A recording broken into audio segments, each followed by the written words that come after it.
Bellator 297 in bonus coverage for you. We are in Chicago after what has been an absolutely incredible night. We hope you've enjoyed it. Let's send it back down cage side to Big John McCarthy and two-time world champ Josh Thompson. Well, thank you very much to the beautiful Amanda Gouvea, and we do have some fights left on this card that are outstanding. We've got Richie Smullen from Dublin, Ireland, taking on Timur Khizriev, 12-0 from Dagestan.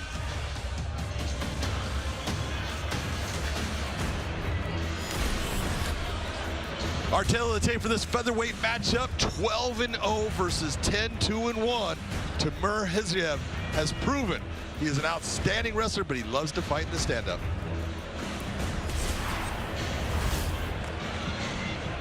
And tonight here at Wintrust Arena, the action continues, so let's get right to it. Here is 3 5-minute rounds in the featherweight division. Introducing the blue corner at 5'9", weighing in 145 pounds. He's near perfect in the Bellator cage at 4-1 overall. As a professional, he brings 10 victories, 2 losses, with 1 draw. Presenting Richie Smullen. And across the cage, his adversary out of the red corner at 5'8", weighing in 145 pounds. Coming off his successful Bellator debut, the undefeated professional stands with 12 victories, no defeats. Now ranked at number 8, Timur Khizriev. In charge, your referee Kevin McDonald. This will be Richie Smullen's 6th Bellator match. He's only got 1 loss in that, the 2nd Bellator match for Khizriev.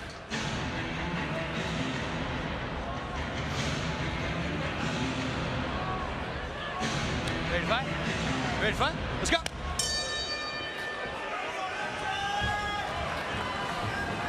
One of the things that we've seen from Khizriev early, he loves to be in the stand-up. He will wrestle, but he likes to be that stand-up guy who attacks with spinning attacks. Smullen, absolute grappler. He wants to get this fight to the ground from the start. We had a little bit of drama with Smullen in the back earlier tonight. John, you want to go ahead and elaborate on that for us? Well, that was you. Richie Smullen, again, he is a pure grappler. He got hurt by that kick, though. Pure grappler that does not like to wrap his hands. And the commission wanted him to wrap his hands. Took care of that. Make sure that he's able to fight the way he's coming. Big time shot though by Khizriev. He's really hurt Richie Smullen. Beautiful uppercut.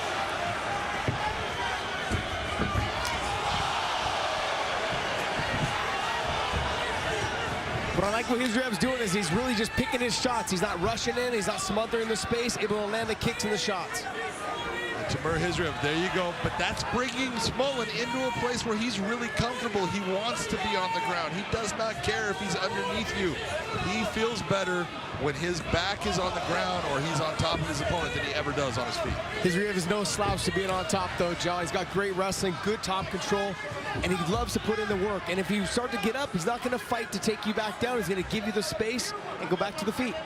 Yeah, and he'll absolutely break away in the fight. He doesn't care about, I'm not comfortable here right behind. I might just break away, but I'm always going to leave you with something to remind that I was there. Nice job by Smullen trying to hold on to that arm.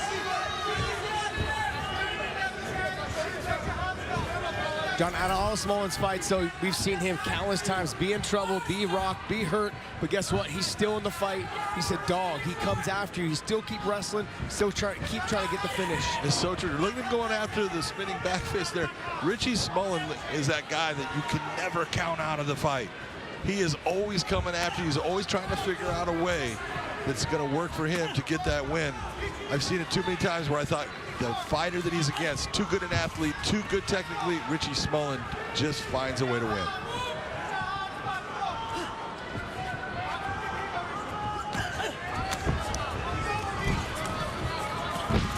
John, you know this. You were a part of a large part of my career in reffing and being around it all. But it really comes down to, I very rarely won the first round. I didn't have the power, I had the speed to stick and move. But Richie Smullen kind of falls into that. Sometimes he loses the first round. A lot of the time he loses the first round. But he comes back second, the third. Just keeps pushing, keeps grinding until you make a mistake because he fatigues you, and then he capitalizes. Richie Smullen reminds me of the guy that I was, the guy in the bar fight that you hit him with the bar stool and he just looks at you and grunts and you go, oh man, that's Richie Smullen in a fight.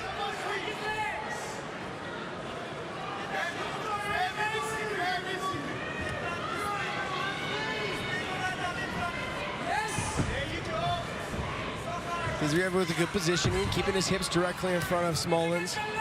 Working to the half guard position. You'll see a lot of top level wrestlers trying to get to that half guard because it's a little bit easier to control your opponent's body and keep their back flat to the canvas. Yeah, if you can get that leg up and clamp down on that downward leg, it's an easy position for you to just control the hips.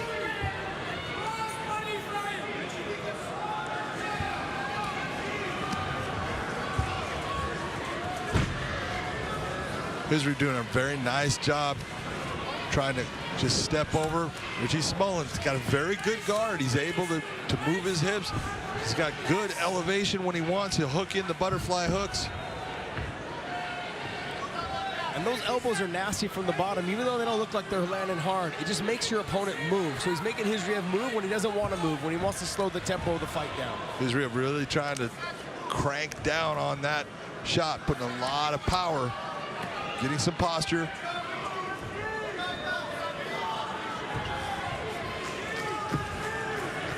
When we talk about Dagestani fighters, why do we see such a wide variety? Because everyone has come to the point where they think of Habib Nurmagomedov being the guy. He had that wrestling base, and you kind of get it with some other guys. But we get a lot of guys, and you look at the champion here in Bellator, his cousin Usman, big time stand up, really doesn't want to go to the ground. Well, Khizriev is kind of the same way. He would rather be in the stand-up than be in a wrestling match. Yeah, what you're going to find is that some of them came from, even though they're family, they came from different parts of the camp in terms of Sambo. Some of them came from a Taekwondo-style background. Some of them came from the wrestling background. Big overhand right there by Khizriev. Stop. Nice round for Khizriev.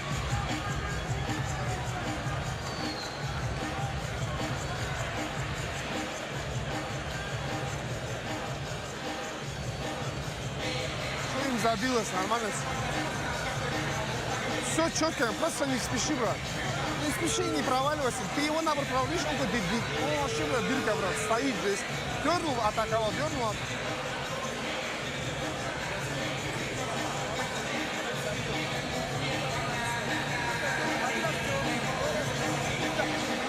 Случай корпус хорошо заходит. Право через...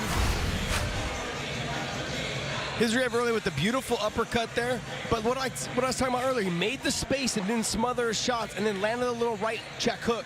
Nicely done. Then he went back to the uppercut, made the space again by pushing back so he could create enough damage and space to land the bigger shots. Nicely done by Khizriev.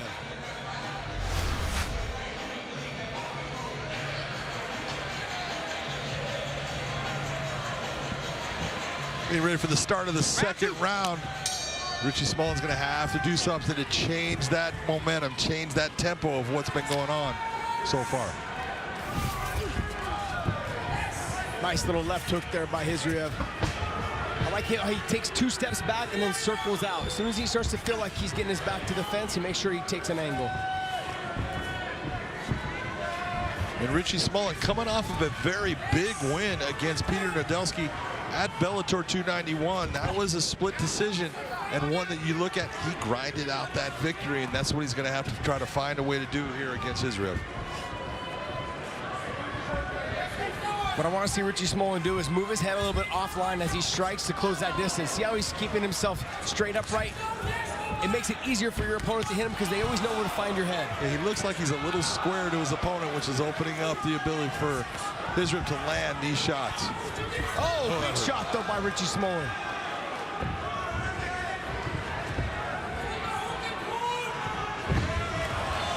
Beautiful inside trip by Khizriev. But again, isn't this basically what Richie Smullen wants? If I'm going to be somewhere, I want to be on the ground with you. And you can't blame him because that's where his skill set is best. Well, you know, a lot of talking going back to Khabib. Remember, he wore at one of the weigh-ins, he wore the shirt that said if Sambo was easy, it'd be called jiu-jitsu. And a lot of the Sambo style fighters, what they say is that basically like jiu-jitsu is just a part of what they do, but they train everything, the wrestling defense, the jiu-jitsu defense, the judo defense, all of these things to play into it. So they understand what it takes to be from the top position. They're not threatened by a lot of jiu-jitsu players.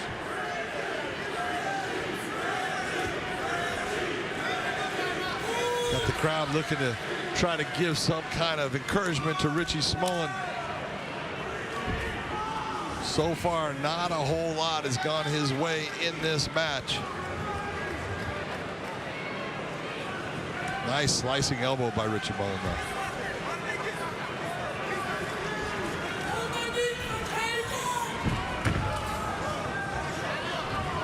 Looking to trying to pass that guard, at least get to the half guard there.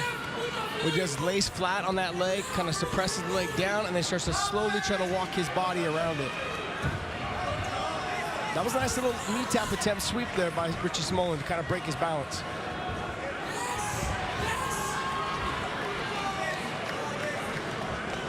Right to the pass by Khizriev. Nicely done.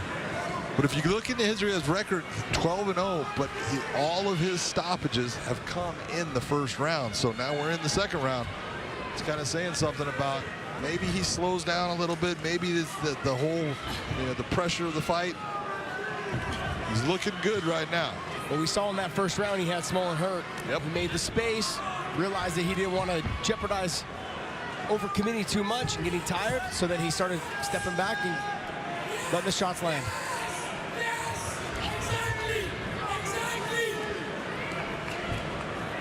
Now, Richie Smullen's landing a lot of these little shots right now, but none of them are doing anything that's affecting the fight or doing anything that's making Khizriev change what he's doing.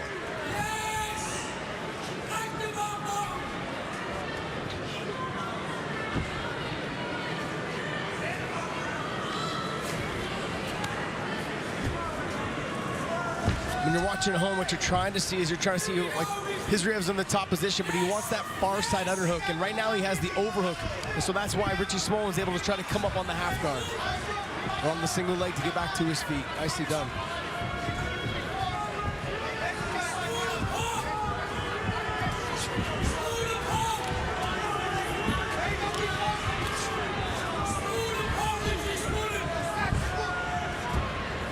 Khizriev a lot cleaner in his stand-up, faster with his hands, but Richie Smullen just keeps on walking him down, coming forward. John, I can attest to when you hit somebody with everything you got, like you were talking about the bar stool, but as you keep adding up, you're thinking, okay, one of these shots is going to finally wobble your legs a little bit, and I'm going to break the armor. Yep. It doesn't seem to be the case with Richie Smullen when you're fighting him. He'll take it, and then he'll kind of take a step back, but then he'll refocus on you and walk forward. Yeah, you're right. He'll even show that, yeah, he'll turn.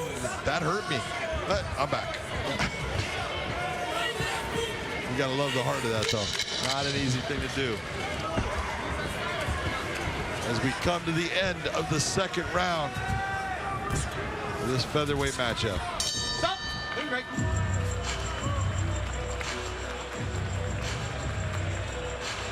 Josh, is there any doubt in your mind what the score should be on the judges' scorecards? John, I've learned not to charter into that. That is such a weak excuse for you to not tell me what you think is going on in this cage. I have learned over the years, John, not to dabble in that area, my man. Stay out of the politics. Yes, yes. Out of it. If I was to, hypothetically speaking, if I was to say who was going to be winning the first two rounds, I would say Khizriev's got it right now. I would say so, too. But this third round is where Richie Smullen gets to work. This is the round that Richie Smullen pulls a lot of his fights out from. Outside the line? It's From where, John? Thank you. Pulls them out from defeat. He gets the victory.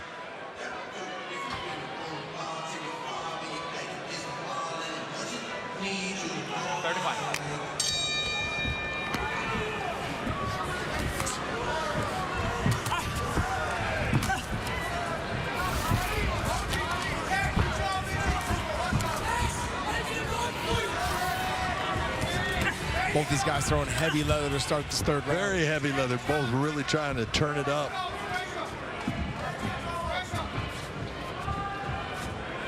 I mean, you could say maybe Khizriev's corner and coaching understood that Smullen would still be there in the third. It looked like he got the takedown early in the second, kind of slow the tempo down, not push himself too much, now come out in the third, so he's fresh. When you're looking at the featherweight division here in Bellator and you're thinking about Khizriev, if he gets the victory here tonight, who's someone that you would like to see them possibly match him up with? You know, someone like a Masvidal maybe. Would he want to go to the ground with Masvidal? I don't know, but Masvidal would definitely walk him down, similar to what Richie Smullen is doing. Yep. It's a good style fight to see also, too, if we can pull this guy out of controlling the tempo of the fights, because he's been able to control the tempo of the fights here in Bellator. So if we get him someone like Masvidal who could moves his head real well offline, those punching combinations right back. And then clean also right hands, 2 of them right in a row. Those were heavy, thudding right hands. Richie Smullen just ate those. There's no doubt Richie Smullen, he's got a beard, man, because he is taking some shots. Nice shot, break.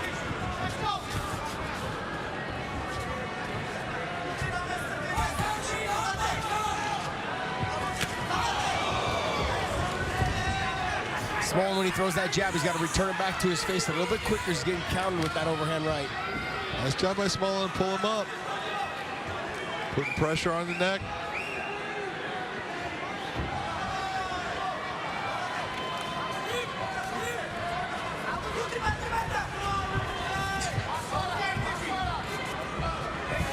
Oh, there's that jab I was just talking about. The jab came out lazy, didn't return it back, and got hit with the overhand right.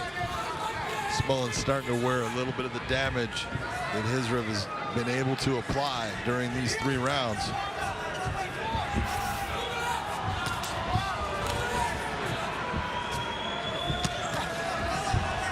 Clean body shot by Khizriev.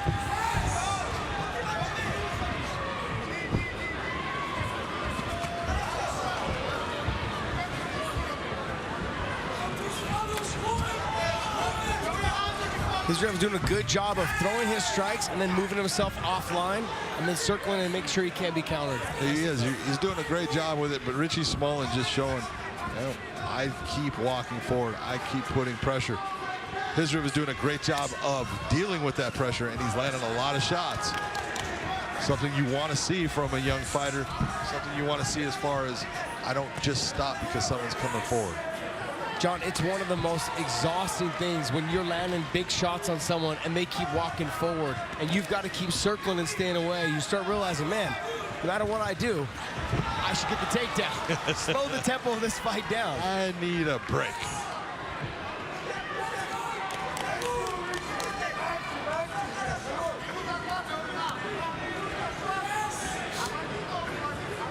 Minute 15 left in the fight. Richie Smullen trying to somehow find a submission, find something that's going to change the course of this fight.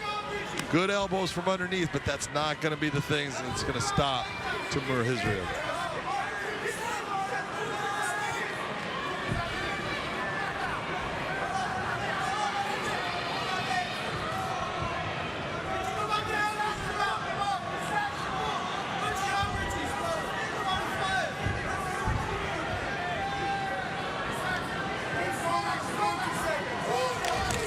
Nice job of Khizriev to break him down there. But Smullen's done a good job with those elbows. Khizriev's going to have a couple of lumps on his head tonight, putting an ice bag. But he'll also have a W in the Yes, he will. No doubt about it.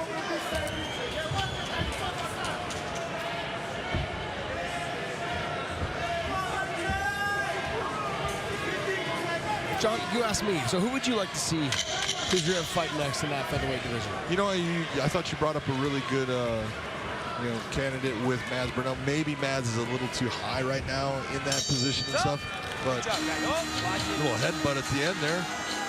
But you know, there's some people, if you're looking at it, it's a tough one. But I would say I would say I don't know. Well played, my friend. Well played. I would have said someone like Pedro Cavallo, but he's exactly. But he's above Aaron too. He's fighting Aaron Pico next. Exactly. You know, but I would, I'd like to say, he's not ready for a Jeremy Kennedy or anybody like that. They're too high. Adam Boric, Jeremy Kennedy. Yeah, way off the scales, but we do have. I'm going to go with. I really like to see him with a submission guy, almost like a Lucas Brennan.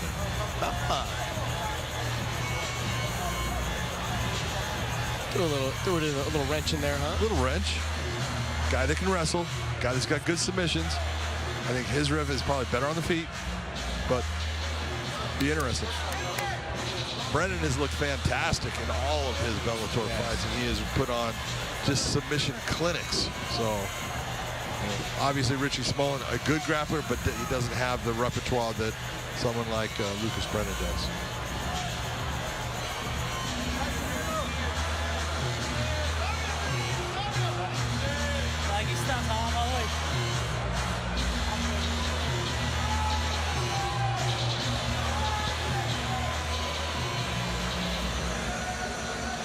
And we're waiting for our announcer, Michael C. Williams, to get himself into the Bellator cage to give us this announcement. And here is Michael C. Williams.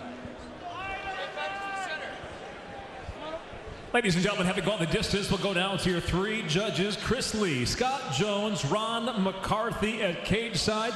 All have it exactly the same, 30-27 for the winner by unanimous decision, Timur Imam Khizriev.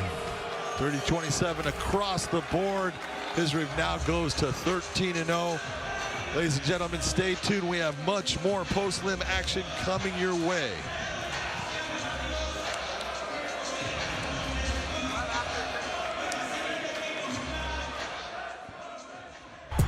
It's in my veins that I feel it. Look in my eyes, there's no way to conceal it. Pressure is pumping, it's coming, it's bubbling. Feel the earth shaking, the stomp of 100 men catching that contact.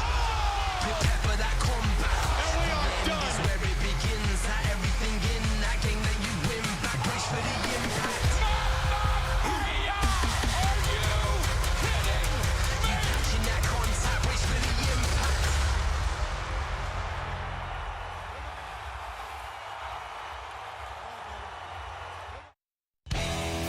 From the gym to the streets, Bellator fans head to BellatorShop.com and gear up in the same apparel the fighters wear. Hey Bellator Nation, follow us across a large array of digital platforms and stay up to date on everything you need to know. Like us on the Bellator Facebook page and see exclusive videos. Follow us and get instant updates on Twitter at Bellator MMA and get a chance to have your tweet live on the broadcast. See amazing pictures on Instagram at Bellator MMA. Join Bellator Nation today. Our teletape for this light heavyweight matchup, and we have got a banger here. We've got Alex Polizzi, ranked number 5, going up against the Irishman Carl Moore at 8. Yeah, look at the height and the reach is going to be his advantage. Try to hang on the head of Alex Polizzi to try to slow him down and use his reach to keep him at bay. Let's get it up to our announcer, Michael C. Williams. Tonight here at Trust Arena, we'll go back to the light heavyweight division. We're scheduled for 3 5-minute rounds. We introduce the blue corner at 6'2", weighing in 205 pounds. Holding the number 8 ranking, he stands with 11 professional victories, 2 losses. He fights out of Belfast, Northern Ireland, Carl Moore. And across the cage, his adversary out of the red corner at 6 foot, weighing in 204 pounds even as a professional. 10 victories, only 2 defeats. Currently ranked at number 5. He fights out of Las Vegas, Nevada by way of Madison, Wisconsin, Alex "Easy" Polizzi. And the referee in charge, Rob Madrigal. Our referee for this light heavyweight matchup, Rob Madrigal from here in the state of Illinois.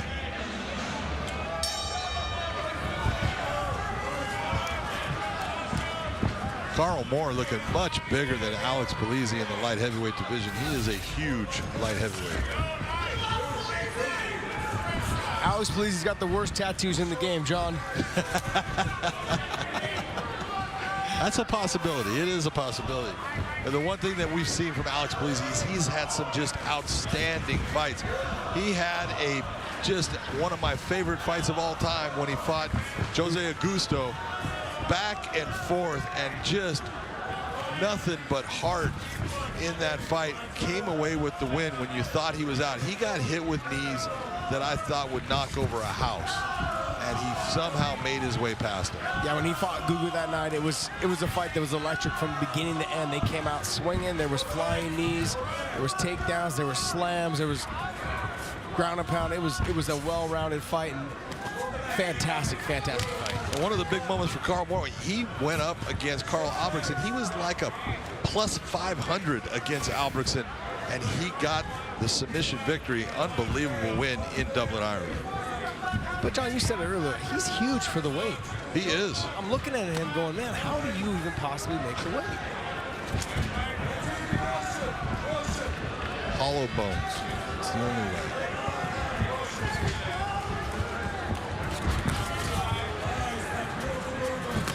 Polizzi's last fight was his fight against Ipoke.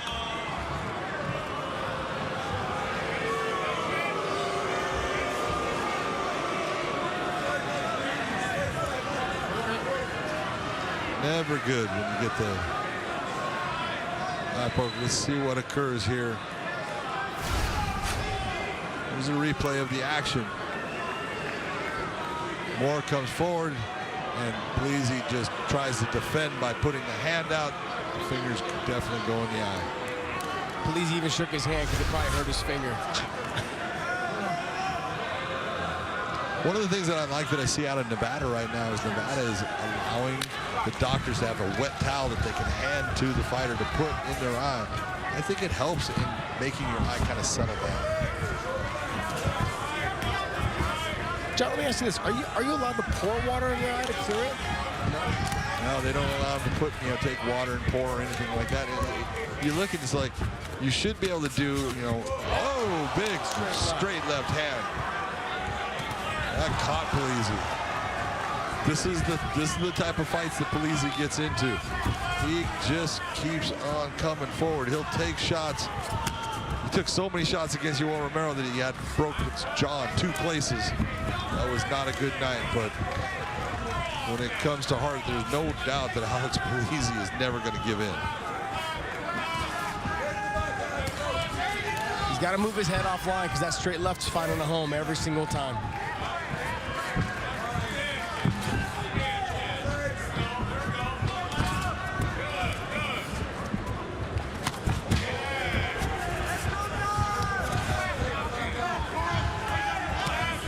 John, I can't get over the size difference when you see them side by side. Oh my God, you're absolutely right. They look like they're in 2 different weight classes, because I'm sure right now Carl Moore is probably weighing close to 225 to 230 pounds.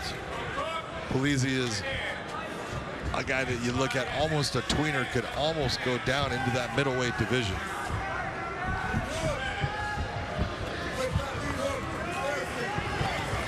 Nobody wants to suffer, man. I love you. Not any more than I, which is apparent.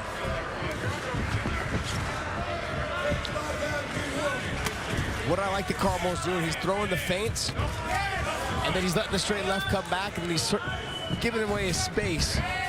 Good right hand by Polizzi. Shoots in, changes that level, goes to the takedown. We'll see if he can do something different. This will, at least he's crushed that range and that ability for Moore to stand on the outside and use that left hand.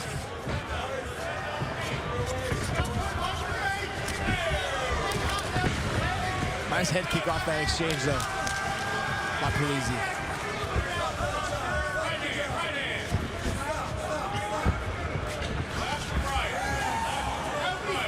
That straight left keeps finding the home every single time he throws it. And he needs to throw it more. Does that make sense with Carl? I like how Polizzi made the adjustments inside the cage. Most of the time, fighters have a hard time, even when they go back to their corner, making the adjustments. Did a great job. Look, the stand-up's not working for me. Let me get to wrestling. Nice job by Polizzi. You saw Moore looking for the switch there. Back to getting himself to his feet. Good use of the cage by Carl Moore.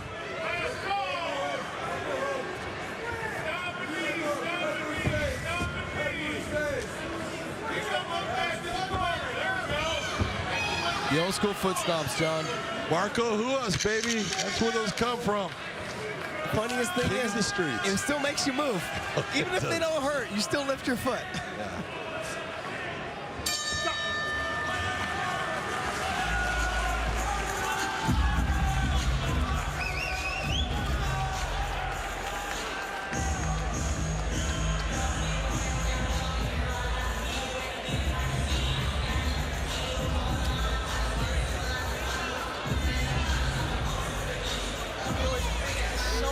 So just stop making entries. He's terrified out there, okay? And when he uses the backing away is perfect. I think the straight lefts were definitely the tail of that round. Carmel had the straight lefts and was able to keep him off balance with the punching power. And even in the wrestling, he wasn't able to. Carmel was able to pop right back up to his feet. Nicely done. Absolutely. I would say that if you're looking at Carl Moore, did exactly what he wanted to do for most of that round. Polizzi at the end was looking for more takedowns, looking for the ability to try to change what was going on.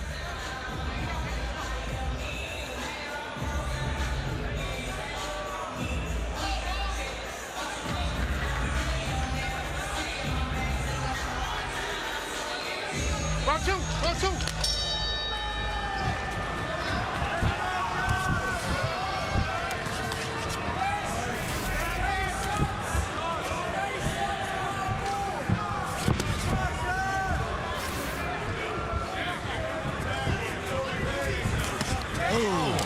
Once again, that straight left hand right down the pipe. What he did was he feinted that short right hook and then came back with a straight left. Nicely done by him.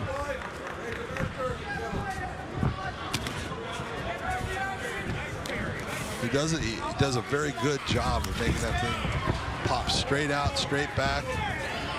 Well trained. I think that's a little bit more of what Polizzi needs to do. He needs to put that constant pressure so he can't set down on his punching power. Right now, Polizzi's having a real problem with the range, getting himself inside. Now he's starting to make big lunging movements. But out of those breaks, John, because he is the faster fighter, and he obviously is a little bit smaller, he needs to, on the breaks, let the hands go. Always exit with something that tells him, hey, you don't want me to be here. Polizzi has the possibility of maybe. Got squashed down right in the middle of that. Good job by Carl Moore. Great job of circling around. Needed to keep circling.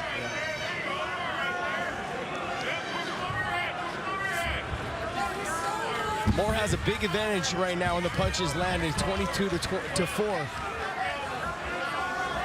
so far in this fight. There's been no doubt that Carl Moore has been the more effective fighter on the feet, and that's why Alex Polizzi is trying to get this thing to the ground. John, you also know this, though, is that anytime someone starts wrestling, you start grinding on somebody, it starts slowing your opponent down when they're the bigger guy. You just keep pushing on them. We've seen Alex Polizzi just grimy, just keep going, and look at what he's doing right now. He's onto the top position. Now he can start to do work. Very nice job by Polizzi to get there, but almost caught. Good job by Polizzi to make sure that doesn't happen. Put both hands inside those legs. Let's see if he can keep him here. Nice elevation by Carl Moore.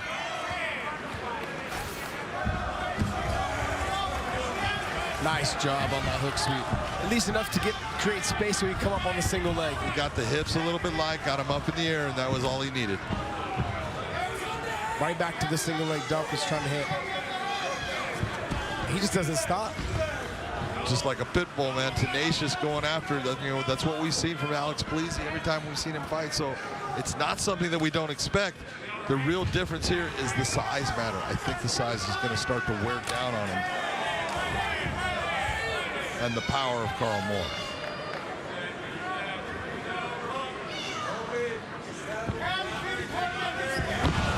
Nice takedown. Very nice takedown, going backside with it. We've seen that Carl Moore on the ground, he's got a good submission game, so Polizzi needs to be very tight. Nice job. Got too high on that. Polizzi almost goes to mount. He overstepped on that left leg, and then he forgot about his right leg, and then Carmo was able to come out on the left side underhook. But this is a good, right now, good position for Polizzi. He needs to maintain this top position. If you want to look for the submission, go ahead. Try to do some damage, but right now he's not getting hit by that left hand. He's attacking that straight arm locker, looking for Kimura.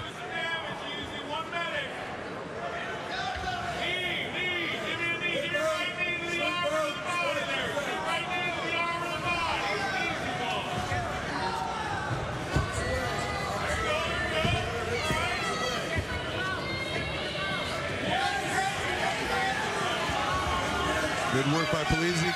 Could look towards. Oh, I knew it was going to come over. Nice. But that was an all-strength going with that. Very strong move by Carl Moore. That burned a lot of energy. Utilize that fence to help kick him all the way over. Give him the leverage to get him over. Polizzi back on the grind, though, doing what he does. Great job by Polizzi to get back to that top position. Only 15 seconds left in the round. John, is this enough to steal the round? You know, you can take a look and say he's done good work from the top position. He looked for the submission. There really wasn't anything there. He got swept, but he got the position back.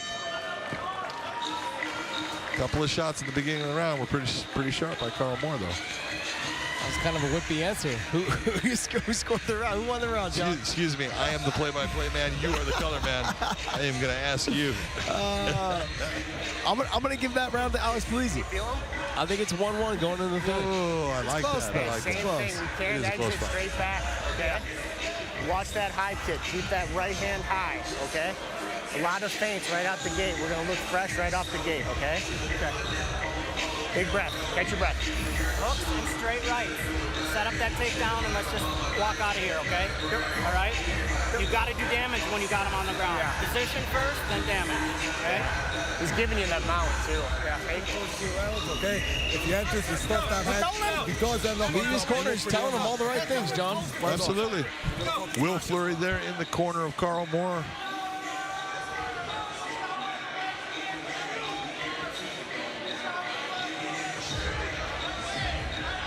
Round three, round three.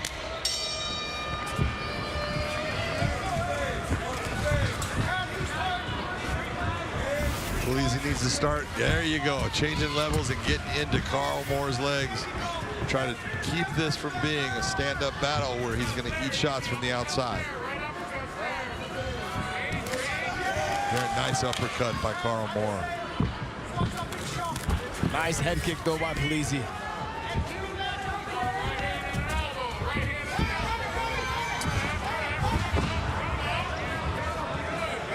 Good tenacious attack. Kept after him. Didn't stop.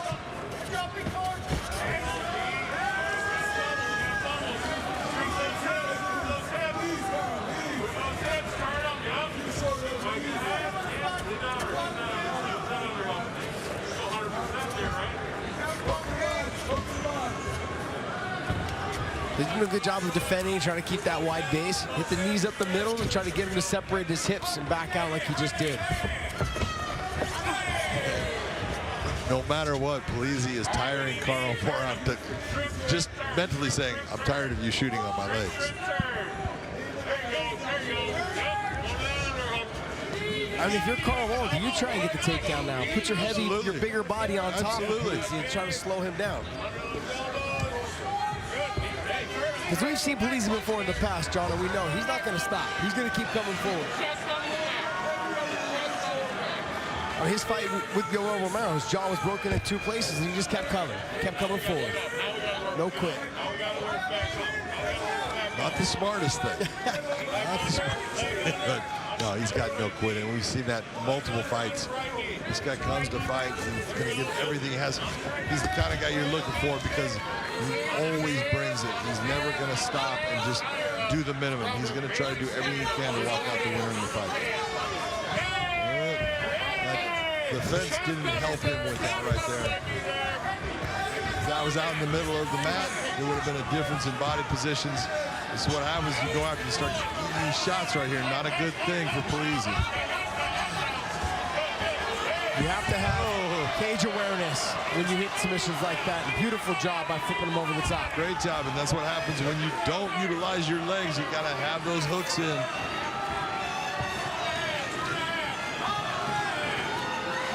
That was similar to Chael Sonnen against Fedor Emelianenko. Yes, it was.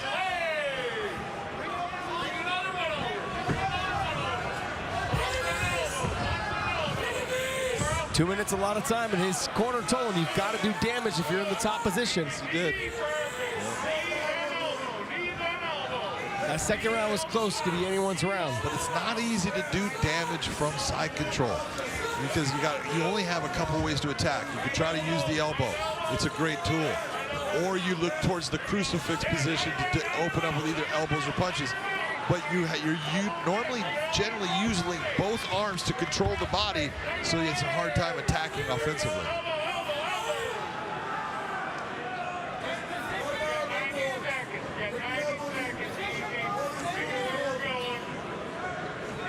Polizzi's corner was telling him, hey, he's giving you the mount. He's giving you the mount. Try to get to the mount position and do damage from that top position. So we'll see if he tries working to that mount position.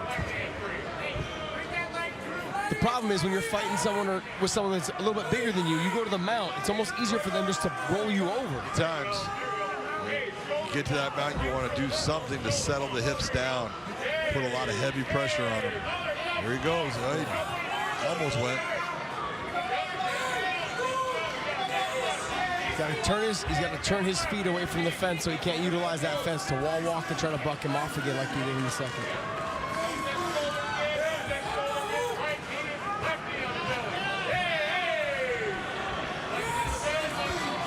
Good pass right now, and he does. Gotta walk him away. But he's going to use that fence.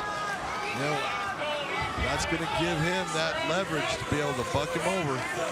Well, not only that, he went right to the mount, John. So it was bucking him over, but going to the mount. Great job by Polizzi, though. There it comes again. Polizzi ends up in the top position. You got to give him credit. He's done a great job throughout this fight of making Carl Moore end up underneath him in these grappling exchanges. You talk about fight IQ all the time on our podcast weighing in. I got to be honest, John, this was a perfectly executed fight IQ for Alex Polizzi. He made the adjustments in the cage while the fight was going, which is very difficult. Great job by him. Absolutely. I don't know if he's going to win. We're going to find out.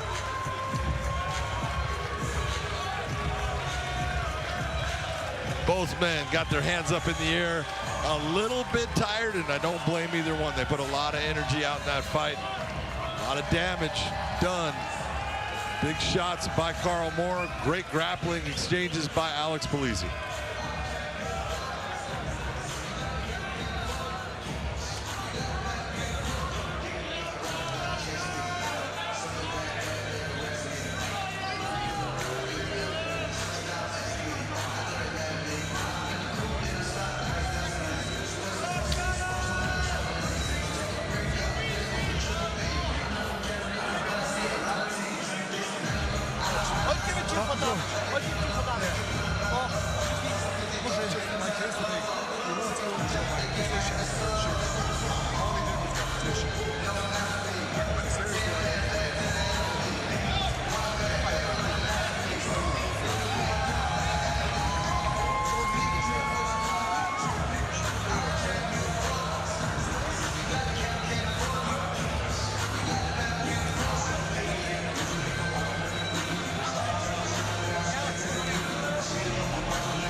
Now up to Michael C. Williams for our official announcement.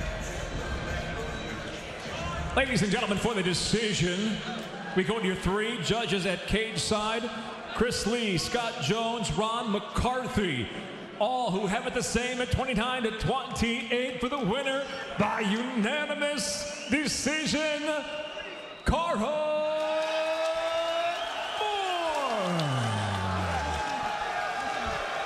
Carl Moore getting the unanimous decision victory, 29-28 on all three judges' scorecards. It was a close fight either way. I thought that Alex Polizzi did a great job, especially in that third round, of controlling Carl Moore. Carl Moore landed the better strikes. I thought Polizzi basically had the better grappling. but Carl Moore walks away with the victory.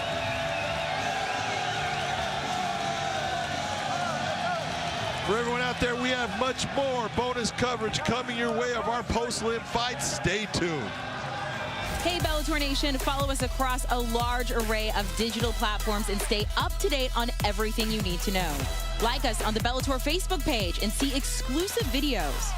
Follow us and get instant updates on Twitter at Bellator MMA and get a chance to have your tweet live on the broadcast.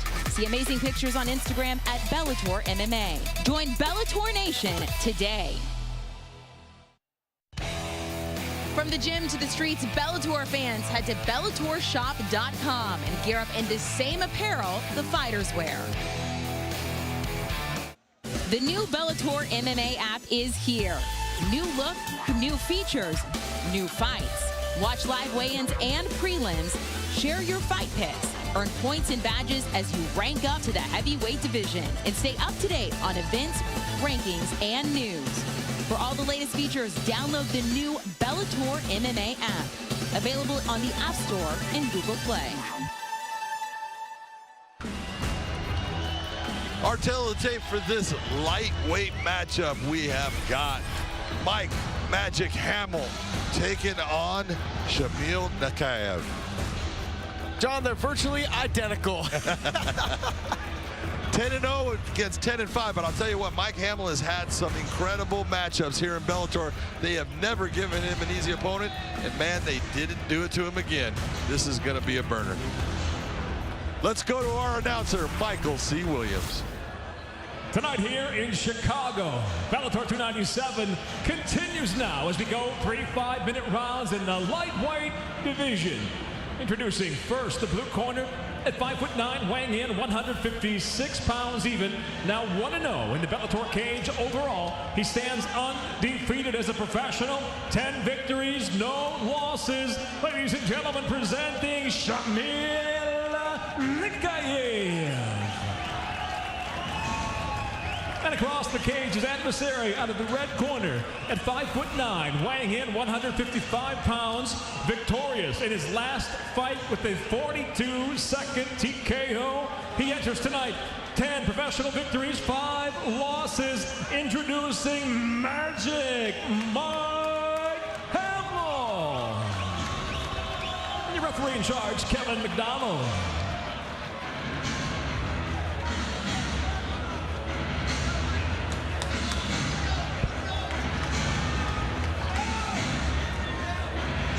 Ready to fight?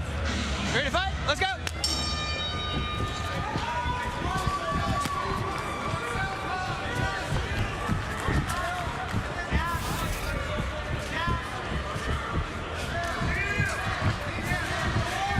Shamil Nakaev, very good stand-up. We've watched it before. This guy explodes into shots, hides his kicks very well. He's got good wrestling. Mike Hamel knows everything that he's going to be faced with in this fight, but Mike Hamel's got great wrestling too, and he can take anybody down. He's got great wrestling. He's also got great stand-up in terms of his striking, his kick. He puts it all together very well. One of the things, if you're looking, you got to really be, cognizant of. Mike Hamel came in first off on a couple days' notice to take on Adam Borch, and lost a split decision in that, put on a great performance. And then his second opponent here at Bellator, they gave him Usman Nurmagomedov. Who hates him? Yeah, but he was also able to get a takedown or two against Usman. He wasn't able to hold him down, but he was able to sit him to his butt real quick, and he bounced right back up. Oh, he got hit with a big shot. He is hurt. That was a big shot by Nakaev. Hamel running now. Nakaev's got to make space. Don't smother himself too much. Took him down. He's going to give him time to recover. Yeah, landing shots. Nakaev really going after that's big, heavy shots right there. And this is why Nakaev is undefeated at this point in his career. He's burning a lot of energy.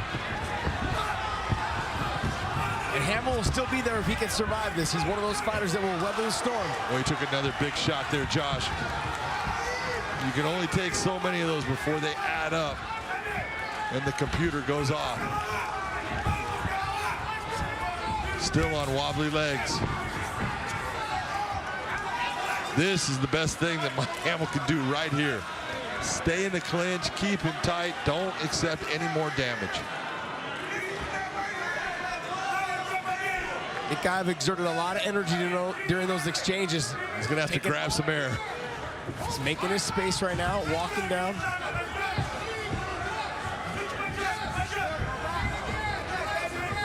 Hamel still looks a little wobbly. He just got hit again with a clean left hand. That was a nice knee up the middle, though, by Hamel. Oh, beautiful elbow off that break.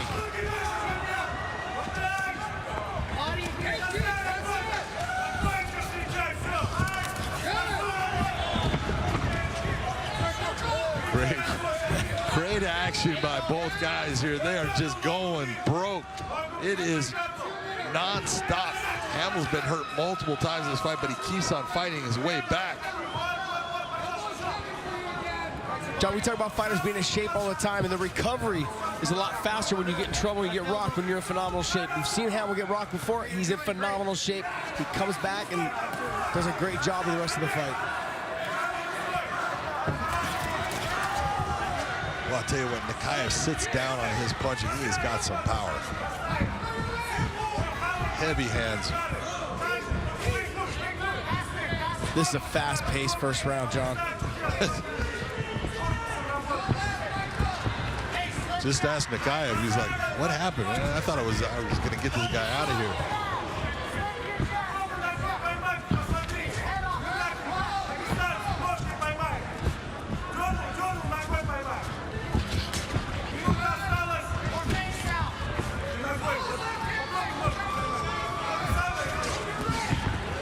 Hamel's going to have to figure out a way for him to get inside and be able to land shots that are going to get him into those wrestling exchanges where he can actually take the fight down and be in the top position.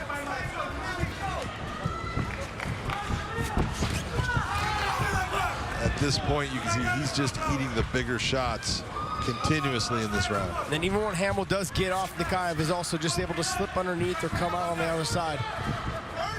He's hitting him. Oh, and then making a miss. That left hand has found a home. That right hand just found a home as well. Absolutely. Nakaev, man, Hamel is tough.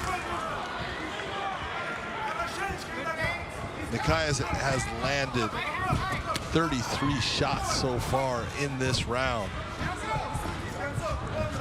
And I would say that 3/4 of them have been heavy shots. Nakaev's landing on a 50% clip there, John. 50%. Yeah, it's doing pretty good. Ain't right.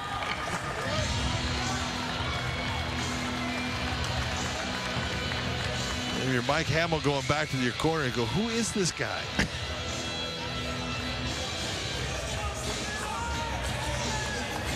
How you feel?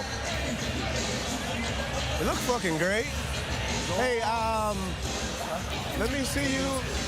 Slow down just a little bit. John, the story of Nakaev in this round was obviously all the big shots that he was able to put down on Mike Hamel. And just came over the top every single time. Hamel's having a hard time with that range, and he was able to clip him almost like right on the behind the ear. Wobbled him a little bit, kind of smothered himself, but those little short choppy shots really do the work and do the damage. Did the same thing after he landed the shots. Right hand, left hand. Hamel trying to get away to make space to recover.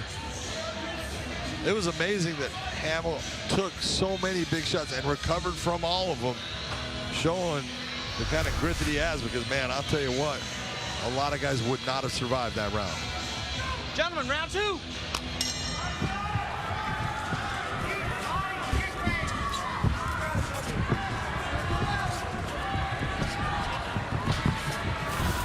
Hamel looks fully recovered coming out of the second round there, John. Good up in his step.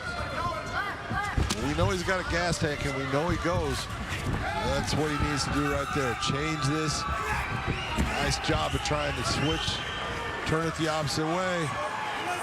Nakaev's got good wrestling defense. And that tempo in the first round was so fast, I was surprised, because you normally, when you go back to the corner after the first round of exerting that much energy, it kicks in that you're tired. And you come out in the second round, you're like, man, I'm exhausted. I'm tired now, yeah. And they came out like the first round never happened, John.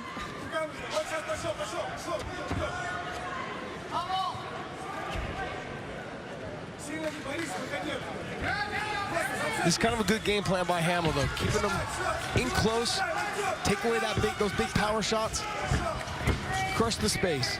He definitely has to continue to move to his left to stay away from the power of that left hand, because that left hand has been just a laser finding the chin of Mike Hamel.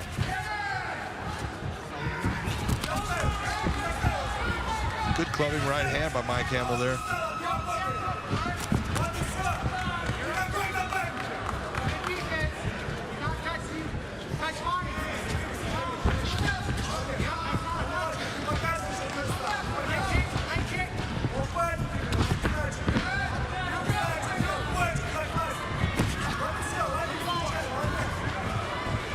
Call that setting up the shots and the takedowns. He's not doing it raw dog. What he did was he waited for Nakaev to go ahead and set up his big shot, and he lowered his level and shot in. Nicely done. Well, this right here is a good opportunity for Mike Hamel. He does have him on his back. We'll see what he can do. Mike, normally very busy with his ground and pound, lands big elbows. Nakaev trying to work his way out of it. Nice job by Mike Hamel, but Nakaev up on his feet again. Big knee. Nakaev says, yeah, that did nothing.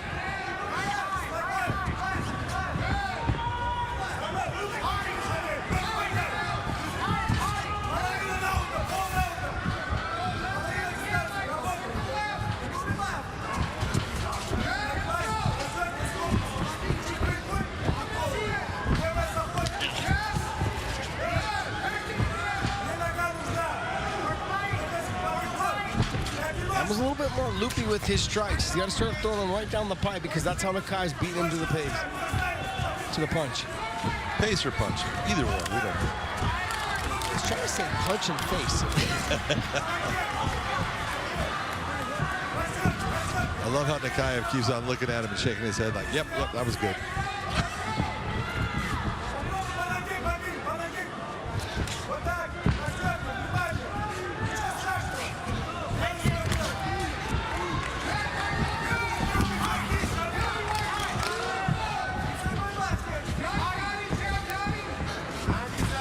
Both these guys fighting at a crazy pace right now, John. Both these guys have absolutely put it out there right now. And it's the amazing part for me is the transitions that both guys have had at times, and the way that they've been able to just fight through what the other guy is trying to do, get themselves back to where they feel superior. But Mike Hamel hurt in the first round badly.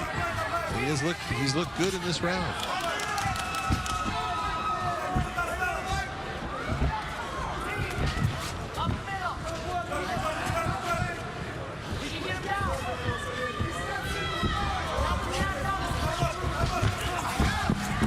Done on a level change.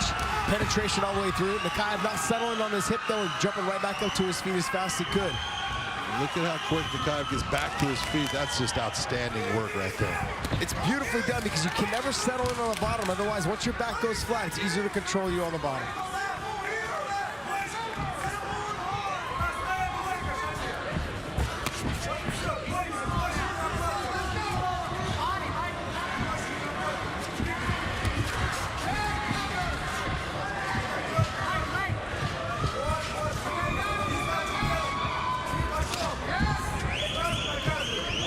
After that first round, though, Mike Hamel's worked his way back into this fight. I mean, this round is very close, John. It is a close round, and it's really a question of the grind versus the technique.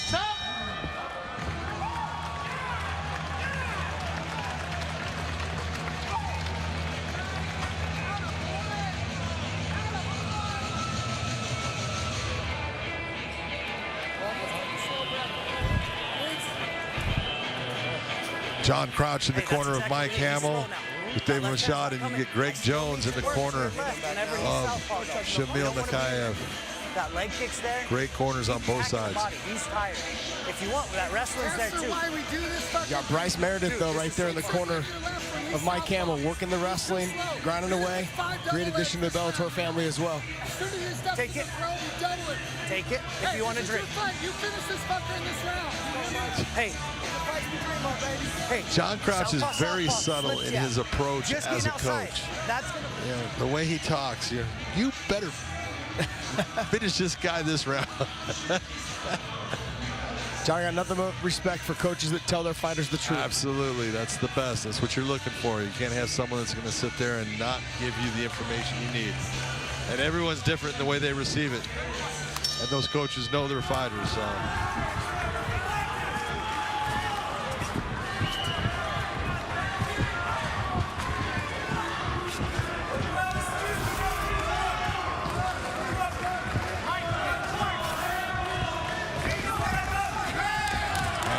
Looking to get this back to that grappling range. Not that he hasn't had success there. He's had success in being able to get him down to the ground, but Nakaev has always been able to get back to his feet.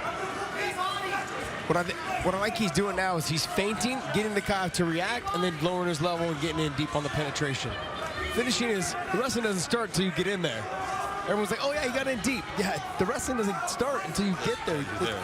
It's all the work is when your shoulders and your body hits their hips.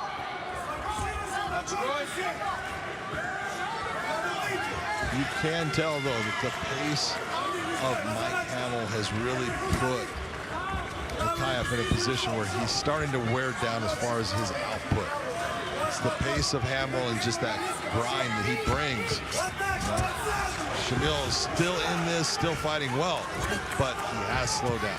But John, there's a little bit of mental that goes into that as well. I had you out of here in the first round, or I should have had you out of here in the first round. I went hard at you. You're still here. Why are you still here? And now I'm getting tired. And now I'm pressed against the fence, potentially losing this round. I mean, I know we're only a minute and a half in, but I'm saying, like, now it's being pushed on me when I was the one dictating the pace early in this fight. You're absolutely right. Yeah, but these are the positions Nakaev was getting himself out of earlier in the fight, and now you can see he's not.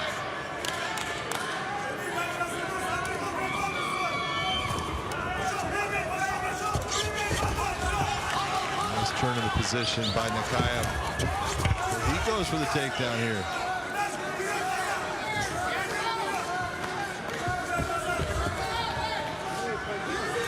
Hamel trains with Benson Henderson. He's real slick against the fence at defending takedowns. I'm sure it trickles on all down to all the other fighters. You saw right there with Nakaev, his hands were going down on the legs. All of a sudden, nope, they're coming up because, oh, I got a problem.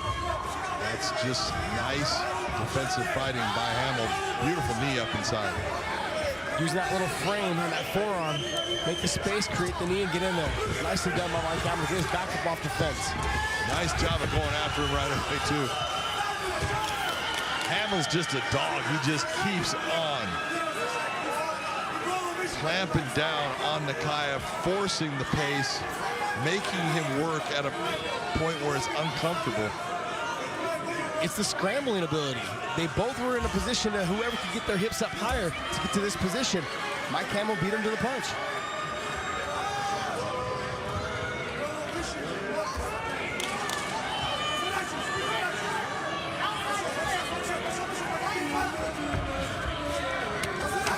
Mike Hamel trying to look to be the first guy to put a mark on the career of Shamil Nakaev.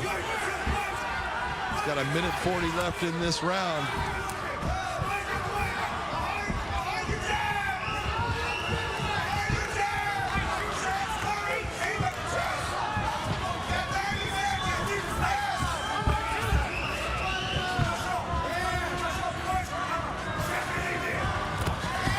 On that timing, gives him the feint, makes him react, lowers the level, gets in deep. But again, Nakaev able to bring him back up. He's controlling. Great pace, great pressure by Mike Hamel. But you can tell Nakaev is just a technically good fighter. He does everything well. When you have fighters that are 10-0 though, John, they're however, you know, they're undefeated, they need fights like this before they get up into that upper echelon of fighters. They have to dig deep, get through it, and work hard. This is a good test for him. Absolutely. You need that fight where you have to suck it up. You have to bite down on that mouthpiece. 30 seconds left in this fight. He's still looking to try to put that left hand on Mike Hamel, and Hamel is looking to try to get one more takedown, one more shot on him.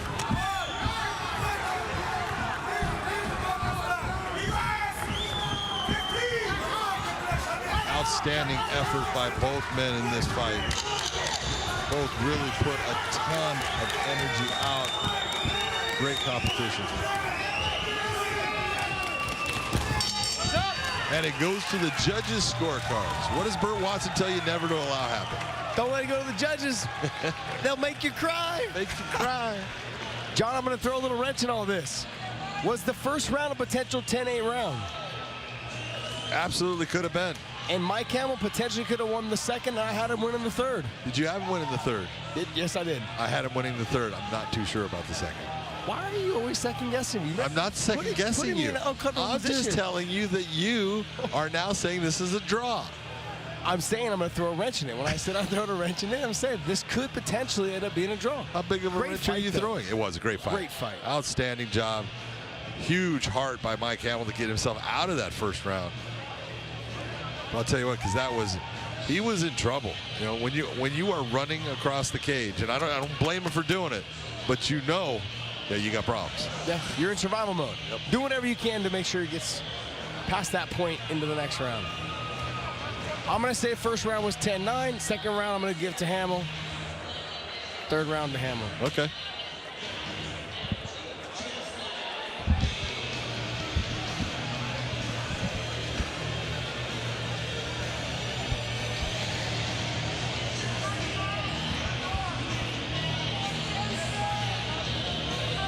My man Josh Thompson coming up with all kinds of ideas of what the judges are going to be doing, but that first round definitely could have been a 10-8. Mike Hamel was hurt. He was running. You know, little wrestling going on in the cage now between a couple of guys we know. Yes, we do.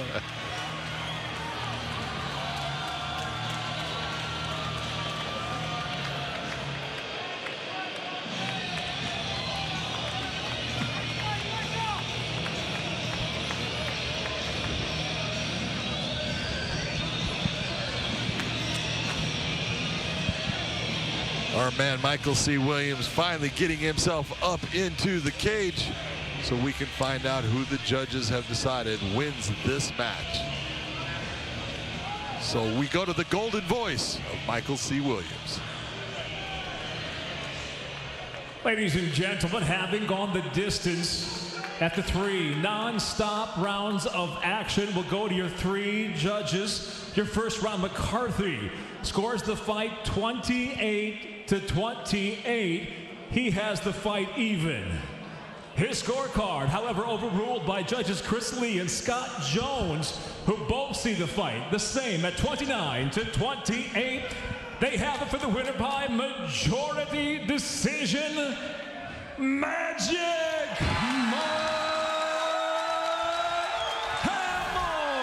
Boy, that is what a tenacious attitude and a never stop desire will do for you, because Mike Hamel was hurt bad in that first round. And he came back winning the second and third round there. Outstanding job by Mike Hamel, but I do agree with the 10-8 round in the first. I agree with it as well. You know, and that second round was a toss-up.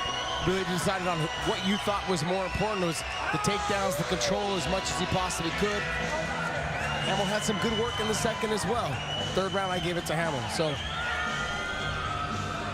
we have 2 more fights coming up on our Postlims shortly. Stay tuned. It's in my veins that I feel it. Look in my eyes, there's no way to conceal it. Pressure is pumping, it's coming, it's bubbling. Feel the earth shaking, the stomp of 100 men catching that contact. Prepare for that combat. And we are done. Is where it begins. That everything in that game that you win. Back brace for the impact. Are you kidding me? You catching that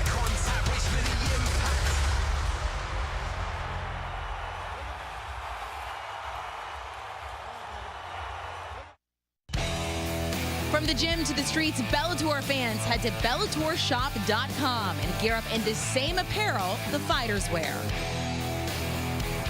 Hey Bellator Nation, follow us across a large array of digital platforms and stay up to date on everything you need to know. Like us on the Bellator Facebook page and see exclusive videos. Follow us and get instant updates on Twitter at Bellator MMA and get a chance to have your tweet live on the broadcast. See amazing pictures on Instagram at Bellator MMA. Join Bellator Nation today.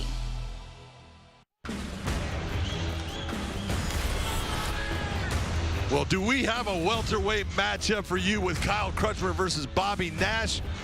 Josh, we're talking about a reach advantage for Mr. Nash.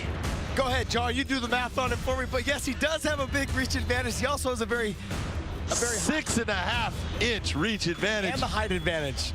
Let's get this to Michael C. Williams. And now, ladies and gentlemen, we go to 3 5-minute rounds in the welterweight division. Introducing the blue corner first. At 6 foot, weighing in 171 pounds even. His professional record 12 wins, 4 losses. He fights out of Roseville, Michigan. Bobby Nash.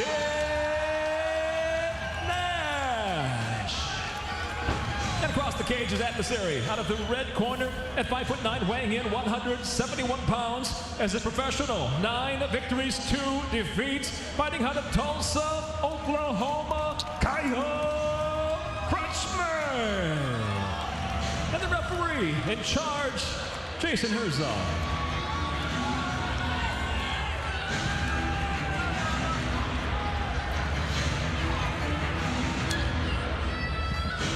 Our referee for this welterweight match, Mr. Jason Herzog in the middle. Bobby Nash against Kyle Crutchmer.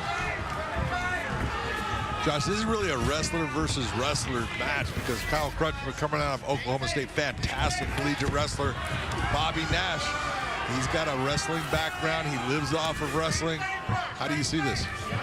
I mean, I look at Kyle. He's got to just give the feints, almost like a Mike Hamel type fight. He's got to give the feints, lower the level, get in deep on the takedowns, not give up on him.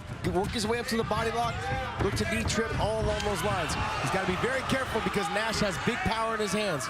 And he's kind of a wild fighter. He'll I don't want to say herky-jerky, but he has that style of keeps you guessing. Yeah, he's got sometimes almost like a Keith Jardine approach. Well, I look at him a lot more like a Mike Shipman. Yeah, good point. They're stiff. Like Jardine was he kind of flew. He was fluid a little bit. Did you just say Keith Jardine was fluid? He's fluid. He kind of moved off of his movement. Do you even know what the word fluid means? Kyle Crutchmer in on this. We'll see if he can finish this takedown. Nice job by Nash to get back to his feet.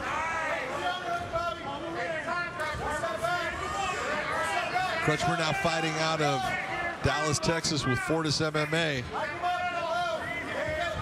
This is his first fight with that camp. He was there with... Nice lateral.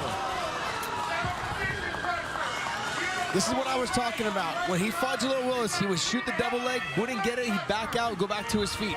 Working his way up to the body lock, utilizing these trips, these foot sweeps, inside trips, all the things that I know he's really good at. I've trained with Kyle for years. He's got a beautiful duck under, great foot sweeps. Glad to see him utilizing all of his weapons and tools.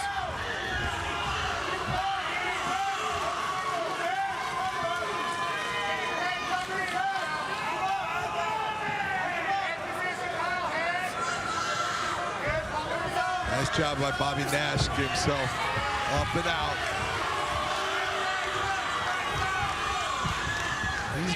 He's got a very long jab, man. He needs to really think about popping that thing out a little bit more. But John, you know, if you have that reach and that long jab and those long push kicks, if you're missing your mark, you tend to get tired. Anytime you miss, it takes twice the amount of energy.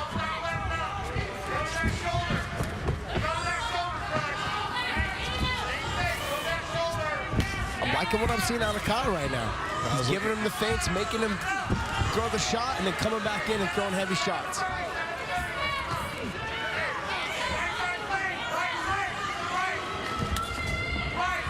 I've sparred and worked a lot with Kyle. He's got a beard on him. He can take a shot.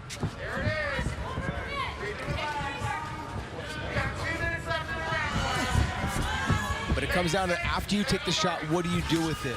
You take it, you got to deliver something right back to make them, to gain their respect.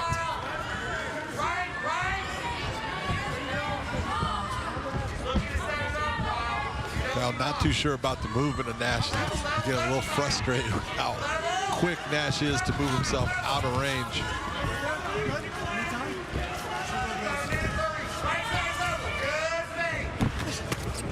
Clean shot.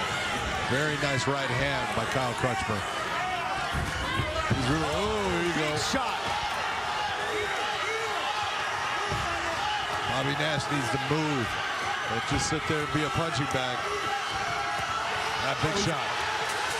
And it's all over. Big knockout win for Kyle Crutchmer. Nicely done. When he got to that top position also, he was hitting him with those small shots, and then he turned him to the other side to make sure he hit the shots that were clean on the chin. Nicely done by Kyle. Let's take a replay of that knockout, Josh. That right hand is what sent him down, but it was actually the movement and these shots on the ground, because he actually makes it through this, and then talk me through those hammer fists. So what he did was he used that Dagestani handcuff, pulled him backwards, sat him back to his back, and hit him with the hammer fist from the other side. You can only take so many of those after you've been rocked. It was that overhand right off that lazy jab. Came in over the top, nicely done as he sat him down, he spun to the back. That's something that's very important. You don't want to stay in front of them for them to grab your legs. These shots aren't landing, but see how he changes the direction.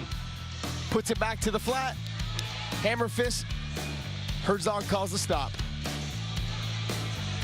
That's a big win for Kyle Crutchmer. He needed that.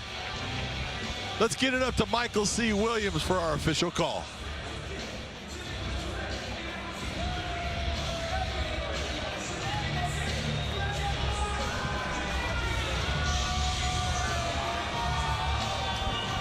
Ladies and gentlemen, inside the Bellator cage, it comes to an end. 3 minutes, 42 seconds into round number 1. Referee Jason Herzog steps in, waves off. The contest due to strikes. The winner by TKO, Kyle Crutchmer.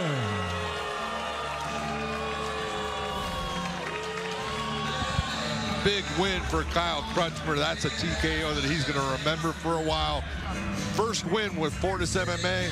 We've got one more fight for you, so do not go away. We've got a big fight that you're going to enjoy watching. Stay tuned. It's in my veins that I feel it. Look in my eyes, there's no way to conceal it. Pressure is pumping, it's coming, it's bubbling. Feel the earth shaking, the stomp of 100 men catching that contact. Prepare for that combat. And we are done. This is where it begins. That everything in that game that you win. Back brace for the impact.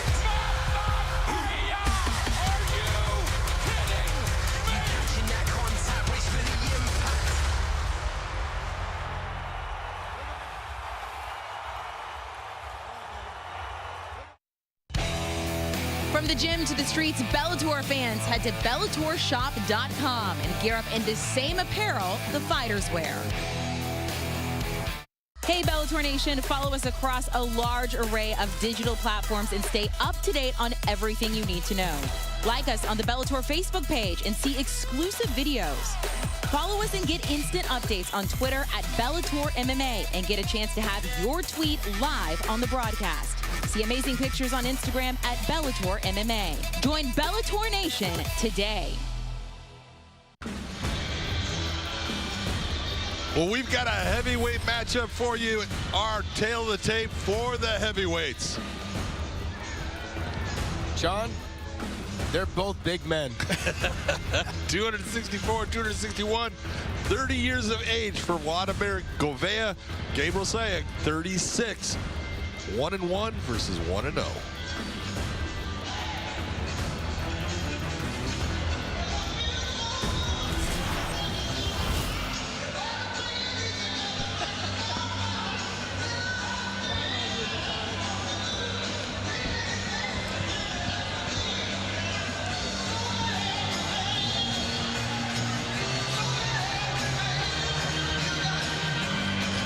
Gabriel Sayek in the corner, the blue corner here. One of the things that you learn about Gabriel is he was in a major car accident 5 years ago, and it was one that he was told he was never going to walk again. He was paralyzed. He's not only made it back from being paralyzed, being able to walk, going all the way to being able to fight and making it here to this fight here tonight. So big time story. Gotta say, that man's a winner already.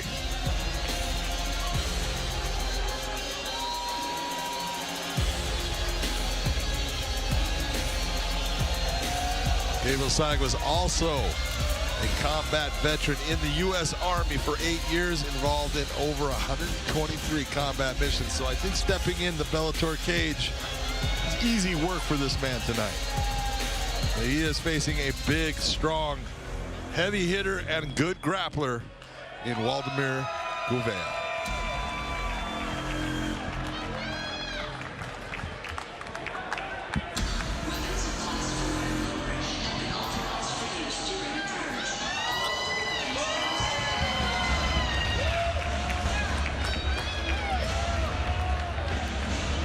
And for one last time this evening, let's get it to our man, Michael C. Williams.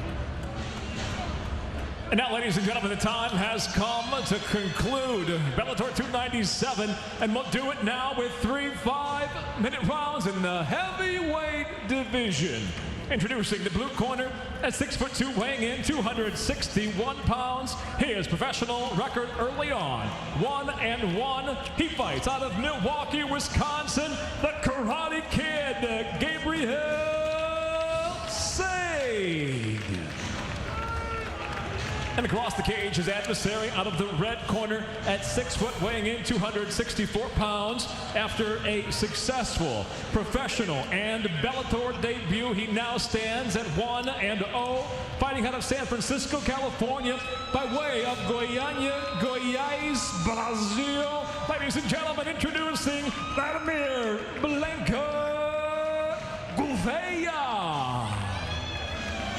And your referee in charge, Kevin McDonald. Kevin McDonald is so excited to be the last referee standing in this cage tonight. It's been a long night, and he is hoping that these guys throw big shots, put on a show here. Get our commission staff to get out of the Bellator cage. You ready to fight? You ready to fight? Let's go! And here we go.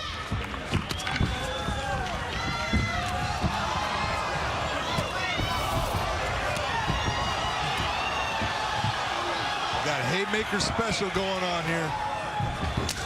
Oh, big. Oh, that hurt him bad. That body shot hurt him bad. He is done. It is all over.